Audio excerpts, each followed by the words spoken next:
तो आज हम इस वीडियो में उन घोटालों के बारे में बात करेंगे। यदि भारत में ये घोटाले नहीं हुए होते तो भारत आज भी सोने की चिड़िया होता। तो आइए जानते हैं कौन से हैं ये घोटाले। तो जो घोटाला नंबर 5 पर आता है वह एक ट्रेंडिंग टॉपिक था उस समय का, जो कि हर मीडिया और सोशल मीडिया पर था। तो यह धोखाधड़ी या घोटाला था नीरव मोदी ने जो पंजाब नेशनल बैंक के साथ किया था। इस घोटाले में जो रकम बताई जाती है वह थी 11,400 करोड़, जिसे नीरव मोदी लेकर विदेश चला गया या भाग गया। नीरव मोदी डायमंड व्यापारी था जो लोगों के लिए शुभ माना जाता है, लेकिन नीरव मोदी जैसे हीरे के व्यापारी के लिए नहीं। सबसे विवादास्पद घोटालों में से एक यह धोखाधड़ी कथित तौर पर पंजाब नेशनल बैंक के ब्रेडी हाउस ब्रांड के माध्यम से हुई। इस धोखाधड़ी में नीरव मोदी ही नहीं बल्कि उसके चाचा मेहुल चोकसी और पीएनबी के 2 वरिष्ठ अधिकारी भी शामिल थे। इस केस के बारे में तो आपने भी सुना होगा, यदि सुना है तो कमेंट में जरूर बताना। अब जो घोटाला नंबर 4 पर आता है यह था सत्यम घोटाला, जिसमें कुल रकम 14,000 करोड़ रुपए बताई जाती है।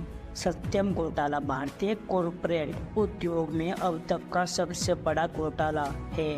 इस घोटाले ने इंडियन इन्वेस्टर की शांति भंग कर दी थी। सत्यम घोटाला के फाउंडर और चेयरमैन द्वारा वर्षों से बही खातों में हेराफेरी की गई है। इस घोटाले की रकम नीरव मोदी घोटाले से ज़्यादा होने के बावजूद भी यह घोटाला इतना प्रचलित नहीं था। नंबर 3 कॉमनवेल्थ गेम्स घोटाला 17,000 करोड़। यह घोटाला 2010 में भारत में आयोजित राष्ट्रमंडल खेलों की तुलना में कम विवाद और भ्रष्टाचार के लिए आर्थिक सुर्खियां बटोरी।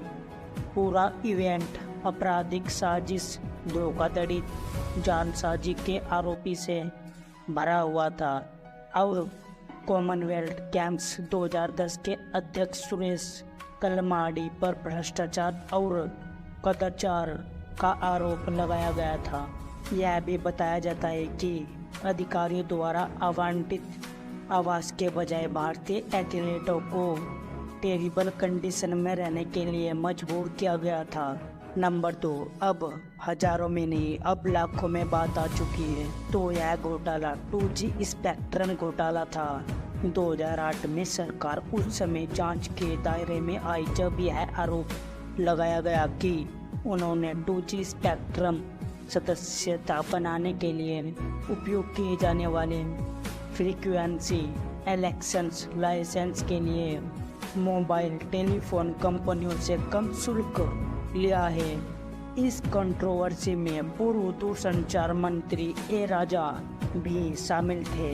CAG ने कहा कि एकत्र किए गए रुपयों और एकत्र किए जाने वाले रुपयों के बीच 1,76,000 करोड़ रुपए का अंतर था। 2012 में सुप्रीम कोर्ट द्वारा स्पेक्ट्रम को अनकॉन्स्टिट्यूशनल घोषित किया और इसके कारण ही 120 से अधिक लाइसेंस रद्द कर दिए गए। अब ये जो नंबर 1 पर है ये उस समय से लेकर अब तक का सबसे बड़ा घोटाला है। यह कोयला घोटाला था, जिसे कोयला आवंटन घोटाला या कोलगेट घोटाले के रूप में भी जाना जाता है, जो 2012 में सामने आया। यह उन घोटालों में से एक था जिसने पूरे देश को मिलाकर रख दिया, क्योंकि इसमें कई ब्यूरोक्रेट्स और राजनेता शामिल थे। हालांकि CGA ने शुरू में 10 लाख करोड़ रुपए से अधिक के नुकसान का अनुमान लगाया था, लेकिन अंतिम रिपोर्ट में घोटाले की राशि 1,86,000 करोड़ रुपए बताई गई थी, जो कि आप समझ सकते हो कि कितनी ज़्यादा थी। तो यदि आपको ये वीडियो पसंद आई हो तो इस वीडियो को लाइक और कमेंट में किसी भी घोटाले की राशि जरूर लिख देना और आगे किस टॉपिक पर वीडियो चाहिए ये भी कमेंट में जरूर लिख देना। Thanks for watching.